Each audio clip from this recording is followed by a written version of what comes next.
जय माता दी दोस्तों, शुभ तिथि शुभ समय। तो जैसा कि दोस्तों हमारा फाल्गुन माह चल रहा है, जिसमें कि होली हमारा बहुत ही नज़दीक आ रहा है। तो होली से पहले यानी होलिका दहन से पहले, होली के पहले के जो कुछ दिन होते हैं, अर्थात 8 दिन जो होते हैं, उनमें हमें शुभ कार्य क्यों नहीं करना चाहिए और यह कब से कब तक लग रहा है, इन चीज़ों का हम किस प्रकार से ध्यान दें। तो जैसा कि फाल्गुन मास शुक्ल पक्ष अष्टमी से पूर्णिमा तक यह समय चलता है, यानी होलिका दहन के 7 दिन पहले, साप्ताहिक 7 दिन पहले, यानी होलिका दहन का भी दिन ले लें तो 8 दिन पूरा हो जाएगा। होलिका दहन के साथ ही यह जो है होलाष्टक जिसे कहते हैं, यह समाप्त होता है। इन दिनों को होलाष्टक के नाम से जाना जाता है, क्योंकि इसी दिन से इसका प्रभाव शुरू होता है। तो इसी वजह से इसको होलाष्टक यानी होली से पहले के 8 दिन। तो अब क्यों इसको खराब माना जाता है? तो देखिए, इसके पीछे कई चीज़ें हैं। मतलब एक तरह से कहा जाता है कि इन 8 दिनों में कुछ ऐसी चीज़ें धार्मिक के अनुसार हो गई थीं, जिनका की प्रभाव पड़ने की वजह से होलाष्टक में जो भी प्रभाव है वह अशुभकारी होता है। तभी होलाष्टक में कोई भी शुभ कार्य करने की मनाही होती है।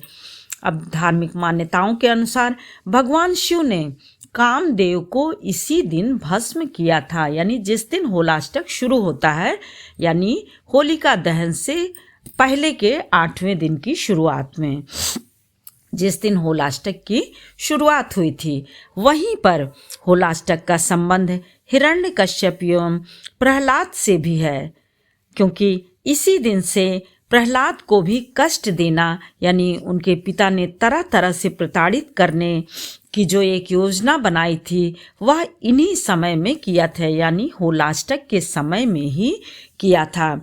इसीलिए होलाष्टक के समय में कोई भी शुभ कार्य नहीं किया जाता है। ऐसा कहा जाता है कि होलाष्टक के समय जब यानी प्रहलाद को कष्ट मिला था, तो कितना भी, क्योंकि प्रहलाद विष्णु भगवान को बहुत ही पूजते थे, बहुत ही सब कुछ, यानी भगवान में उनकी आस्था थी। तो अब की बार यह होलाष्टक 2025 में 7 मार्च से लग रहा है, यानी 13 मार्च तक होलाष्टक 2025 लग रहा है। होली से पहले के ये 8 दिन जो बहुत विशेष रूप से ध्यान रखने होते हैं कि इनमें कोई मांगलिक एवं शुभ कार्य नहीं किया जाता है। इन दिनों में किए गए कार्य कहते हैं कि अशुभ परिणाम देने वाले माने जाते हैं।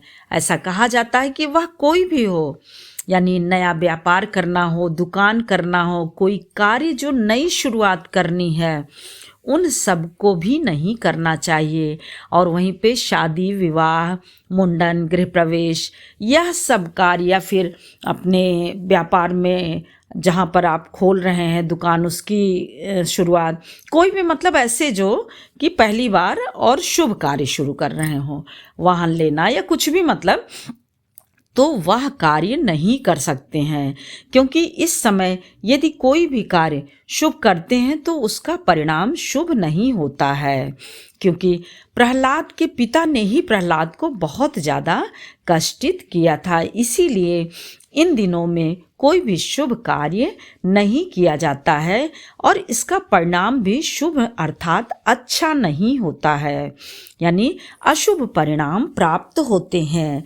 तो यह जो है 7 तारीख से शुरू होने पर जैसे ही होलिका जलेंगी, यानी होलिका दहन होगा रात्रि में, उसी के साथ ही होलाष्टक समाप्त हो जाता है। और होलाष्टक में देखिए कि बहुत सारी बुरी शक्तियों का भी बहुत ज़्यादा प्रभाव पड़ता है। क्यों? क्योंकि और चीज़ों का प्रभाव कम पड़ जाता है, यानी सात्विक विचार वाले जो हैं वह जो है कमज़ोर थोड़े पड़ जाते हैं इन दिनों में। जैसे कि अमावस्या और पूर्णिमा की तिथियों में विशेष ध्यान दिया जाता है, ये आपको पहले से ही पता है और ये जानते भी हैं। तो इसी वजह से और ज़्यादा प्रभाव पड़ता है। परंतु जो भगवान की शरण में है, पूजा पाठ में विश्वास करते हैं, पूजा पाठ करते हैं, मंत्रों को जपते हैं, उन सब के लिए बिल्कुल भी मनाही नहीं है। अर्थात मतलब जो शुरू से कर रहे हैं, नया कोई नहीं शुरू करना है। वह चाहे कोई व्रत हो, वह चाहे कोई तप हो, पूजा पाठ हो, मतलब नहीं, यदि आप कर रहे हैं, सप्ताह में पड़ रहा है, तब तो वह आपको अवश्य करना चाहिए, क्योंकि उसको करते रहेंगे तभी आपकी अधिक शक्ति जो है वह बची रहेगी और बुरी शक्तियों से आपके ऊपर कोई प्रभाव नहीं पड़ेगा। क्यों? क्योंकि इस समय होलाष्टक में बहुत सारे लोग ऐसे होते हैं जो तंत्रों मंत्रों के द्वारा, जादू टोना के द्वारा बहुत कुछ करना चाहते हैं। आप देखिए कि जगह जगह पर, चौराहे पे, तिराहे पे, कहीं न कहीं कुछ न कुछ ऐसी वस्तुएं डाली पड़ी मिल जाती हैं जिनको कि यदि कोई भूल से भी लांघ जाता है तो बहुत सारी चीज़ों को, यानी दिक्कतों का सामना करना पड़ जाता है।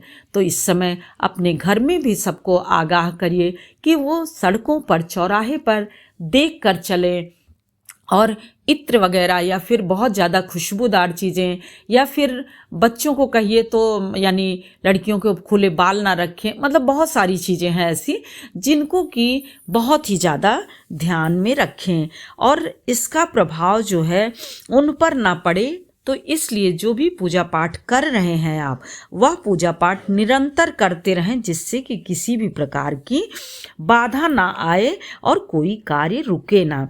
बस एक सप्ताह यही नहीं करते हैं, नया, वो भी नया ना शुरू करें। वह चाहे कोई सप्ताह का ही व्रत हो तो आप उस समय ना शुरू करिए, बाकी उसके बाद यदि शुरू करते हैं तो आप शुरू करिए।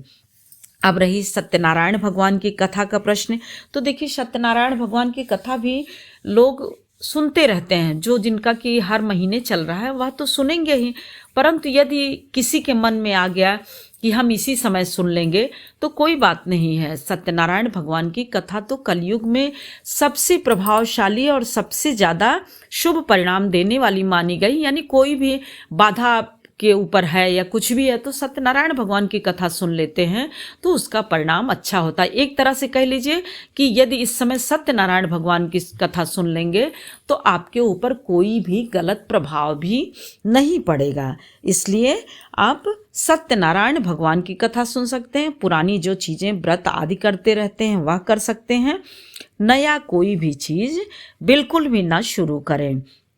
इस प्रकार से कोई गलत वस्तुएं जो पड़ी रहती हैं उनको जो है मतलब सभी को, घर के सदस्यों को, जैसा कि अभी हमने कहा, बता दीजिए, क्योंकि भूल करके भी ना करें। और यदि शादी ब्याह पड़ी है तो आपको पता ही है, पहले से इन सब चीज़ों को खरीद रहे हैं, खरीद लीजिए। मात्र 7 दिन ना खरीदिए, उसके बाद फिर अपनी खरीदारी शुरू कर दीजिए।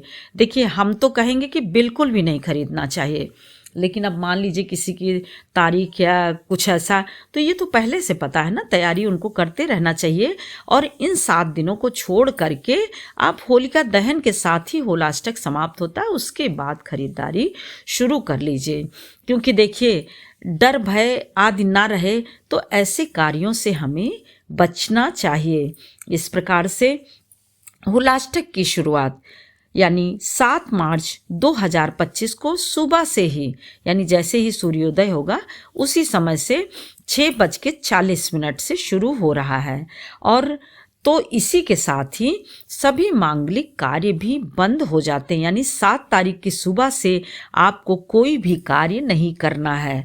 तो आज का दिन है आपके पास, यानी 6 तारीख, कुछ भी ऐसी वस्तुएं हो जो आपके यहाँ शादी ब्याह पड़ी हो तो आप उन जो है चीज़ों को आज जाकर खरीद लीजिए, नहीं तो 7 दिन के बाद ही फिर, यानी होलिका के बाद ही, होलिका दहन के बाद ही खरीदेगा। बाकी होलिका संबंधित जो चीज़ें हैं, देखिए पूजा पाठ की सामग्री, होलिका दहन की लकड़ियाँ, कंडियाँ, डंडा और भी चीज़ें हैं जो है, और चौराहे पर स्थान निश्चित करना, ये सब चीज़ें तो रखी जाती रहती हैं। देखिए यहाँ एक यही संबंध है कि जो चीज़ें अनवरत चल रही हैं, कर रहे हैं, वह तो करना ही करना होता है, उसमें कोई नहीं होता है। और सबसे बड़ी बात कि ऐसा माना जाता है कि ग्रह भी इस समय कमज़ोर हो जाते हैं, उनकी तेज़ी भी कमज़ोर हो जाती है, यानी चाल कम हो जाती है।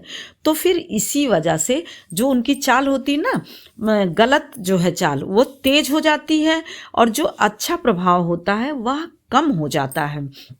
इसी वजह से शुभ परिणाम देने वाला नहीं होता है। तो इस चीज़ का ध्यान रखिए कि इन 7 दिनों में भूल करके भी इन सब कार्यों को बिल्कुल भी ना करिए। तो जय माता दी दोस्तों, फिर मिलते हैं एक और नई जानकारी के साथ। तब तक के लिए लाइक करिए, सब्सक्राइब करिए और बेल बटन ज़रूर प्रेस करिए, जिससे कि नोटिफिकेशन सबसे पहले आपके पास पहुँचे। और यदि यह जरा भी सहायक हो तो कृपया शेयर करना बिल्कुल भी ना भूलें।